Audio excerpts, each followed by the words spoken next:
When we think about the period of the Great Migrations in late antiquity, we naturally think of that fateful era from around 370 to 450 AD, where entire people moved across Europe, entering the Roman Empire, which would then lastly result in the fall of the Western Roman Empire.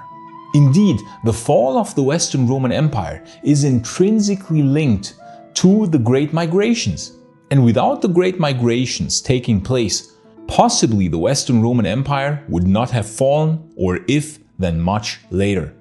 But what if I told you that not only the Western Roman Empire was brought down by Great Migrations, but that the migrations also weakened the Eastern Roman Empire as well, and massively so.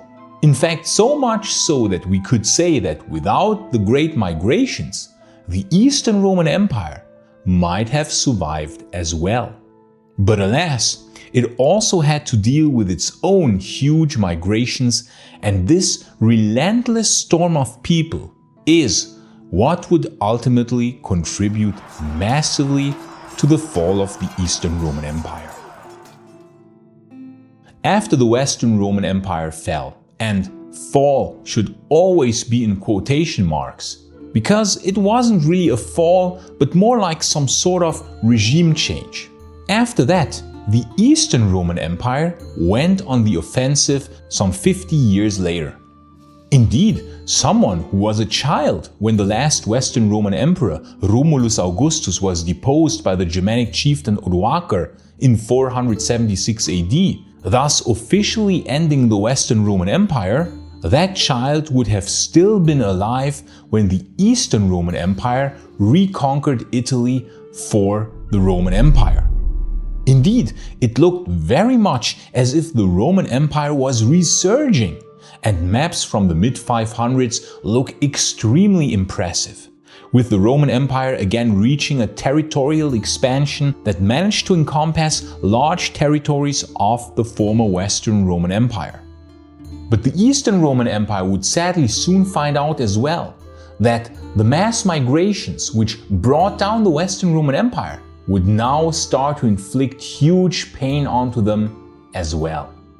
If you are a fan of Roman history and you would want to buy an item for yourself or someone else as a present, then you might want to consider the SPQR Shop. They produce incredible replicas of Roman history with a very high attention to detail. All their items are carefully handcrafted, and I think it will be difficult to find that level of craftsmanship anywhere else. They handcraft Roman coin replicas, rings, pendants, attributes, and many other items of Roman history. If you want to support the channel, or if you want to buy a present for someone who likes Roman history, please go and check out their excellent site, link in the description. If you buy over this link, you will receive a 20% price reduction, which I personally find very generous. Thank you very much for your consideration, and back to the video.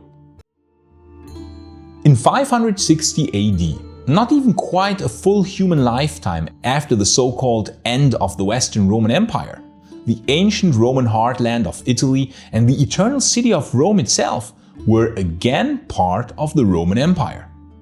And things might have started improving. The Roman Empire might have entered an upward slope. But alas, now the East would find out that it was not really so easy to stop entire tribes, entire people, from moving into your territory. It is one thing to defeat an army, but another thing entirely when you have hundreds of thousands of people, entire tribes, trying to enter your realm. But this is exactly what happened basically almost immediately after Italy had been restored to Roman rule. In 568 already, a tribe known as the Lombards moved from the area around modern-day Slovakia and northern Austria into Italy. The problem was that Italy, after almost 30 years of constant brutal warfare, and after the deadly plague of Justinian, was almost completely depopulated. So the Eastern Roman Empire simply did not have the necessary manpower to hinder an entire people from entering the empire.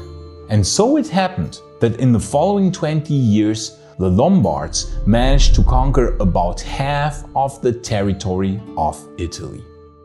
This, of course, was a difficult situation for the Roman Empire to solve, and despite some attempts, no emperor was fully successful in driving the Lombards out or in decisively defeating them. In fact, almost 2 full centuries after the Lombards had invaded Italy, they finally managed to take Ravenna, the seat of the exarchs of Eastern Rome, and thus ending Eastern Roman control over northern Italy in the year 751 AD.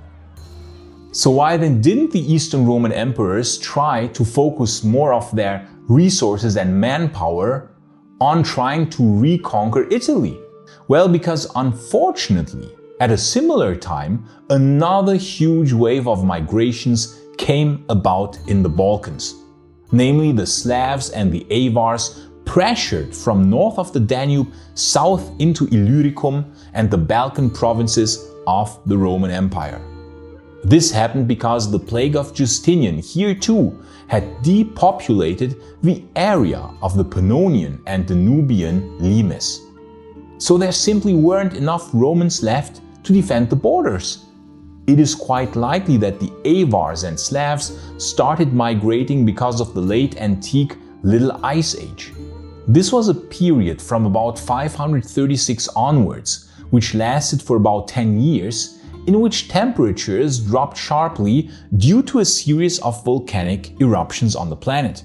Hence, people started migrating in search of greener pastures. And so it happened that sooner or later, of course, they arrived at the doorsteps of the Roman Empire.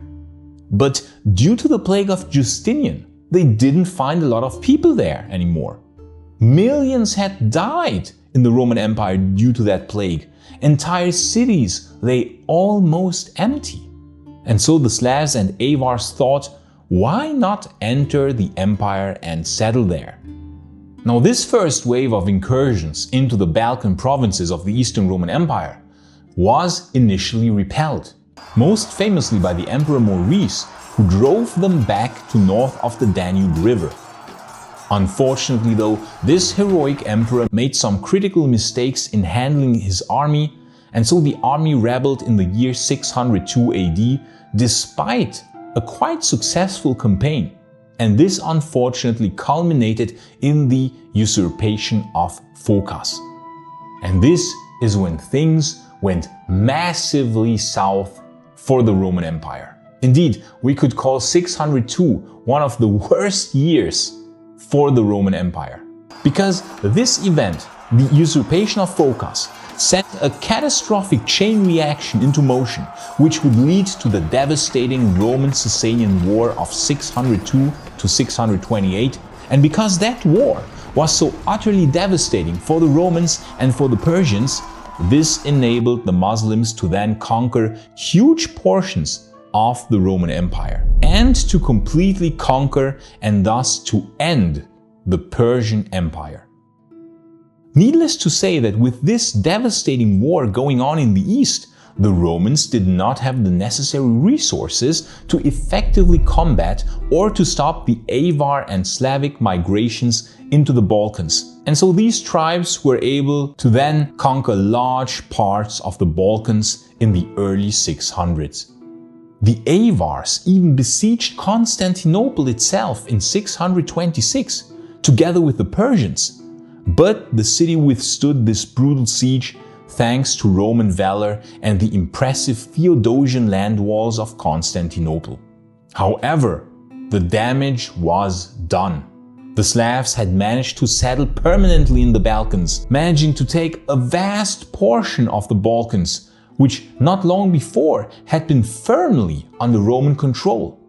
So this wave of migrations by the Avars and Slavs caused a brutally negative downward spiral for the Roman Empire, which would end in the loss of unimaginable amounts of territory.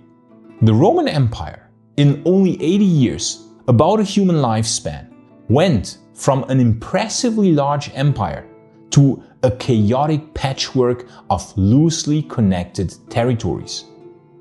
Therefore, the migration of the Lombards, but much more so, the migration of the Slavs and Avars, was what really caused huge territorial loss for the Eastern Romans, because they simply did not have enough resources and manpower to fight a two-front war. However, the Eastern Roman Empire survived that migration period thanks to its impregnable fortress of Constantinople, and also because Asia Minor was such a geographically impossible location to reach for many of these tribes. Thus, Asia Minor continued to be the heartland of the Eastern Roman Empire for quite a few more centuries.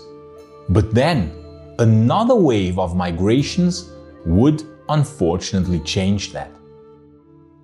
By the 11th century, a group of people known as the Seljuk Turks had arrived from the Asian steppes, quite similar to the Avars 500 years before. These Seljuks also originated from somewhere in the vast Asian plains, and they would soon start to make their presence felt at the eastern borders of the Eastern Roman Empire. Before that, they had impressively managed to create a powerful domain and to even capture Baghdad from the Abbasid Caliphate in 1055. And so then it happened that in the year 1071, a fateful battle took place between the Eastern Roman Empire under their Emperor Romanos IV and these Seljuk Turks, and the Roman Empire lost. The consequence of this loss was, as with the Slavic and Avar migrations, very strongly felt. The empire lost a large part of their territory and indeed would never manage to fully recover it. Other disasters then additionally weakened the Eastern Romans, such as of course the brutal sack of Constantinople in 1204 by the Crusaders. But the territorial loss by the Seljuk Turks was very hard to recover from. And so we could indeed say that the pivotal moments where large territorial losses occurred for the Eastern Roman Empire were almost every time linked to large-scale migrations.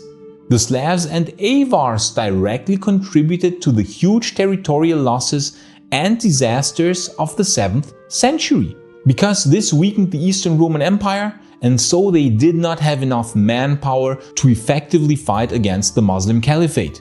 And the Seljuk Turks would then later directly contribute to the shrinking of the empire from a powerful force in the early 11th century to a shadow of its former self within a time span of only 150 years. Yes, the empire did manage to bounce back often from these disasters, but they just kept happening because in the end, migrations kept happening. And in the end, the Turks, a people that originated from deep in the Eastern Asian steppes, then ended the Roman Empire in 1453. We could thus argue that, very similar to the Western Roman Empire that was ended because of an unprecedented wave of huge, gigantic migrations, where it lost huge territory to these tribes, similarly, the Eastern Roman Empire was massively weakened by its own large-scale migrations. In the case of the West, the onslaught was massive and took place within a much shorter amount of time. But in the case of the Eastern Empire, this was stretched out over a much longer period of time and came in different waves spanning multiple centuries from different directions. However, unfortunately, the end result was the same. Both empires fell in the end, ended by tribes and people that had not been there before. They came from somewhere else like a force of nature. And while not the sole reason for the end of the Roman Empire, we must acknowledge that these migrations were not only a factor that ended the Western Roman Empire, but also massively contributed to the fall of the Eastern Roman Empire. If you like this video, please consider supporting this channel via Patreon or via a YouTube membership, because it is your support which makes this channel possible. Thank you so much for your support. And of course, I would like to thank everybody who supports Maiorianus. You people are wonderful. And if you want to learn more about the end of the Western Roman Empire, you can watch this video in the upper right corner. But if you want to learn more about the forgotten fortification wall which the Eastern Romans built against these migrations, you can watch the other video in the lower right corner. I say thanks again to all friends of Roman history, gratias tibiago and bene valete.